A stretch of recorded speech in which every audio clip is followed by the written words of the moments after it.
Panginoon, salamat ulit sa araw na ito. Salamat ulit sa biyaya.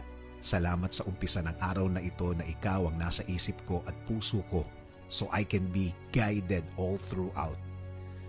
Panginoon, inaamin po namin sa inyo na may mga araw o panahon na kami naghihina. Kami nawawala ng pag-asa. Kahit konting pag-asa hindi namin makita at lungkot at sakit ang dala nito sa amin, Lord.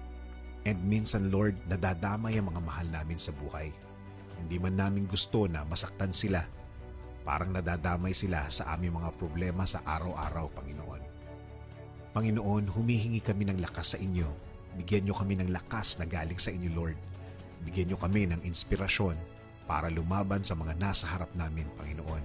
Alam po namin na hindi kami dapat ganito dahil kami ay mga anak mo, Lord.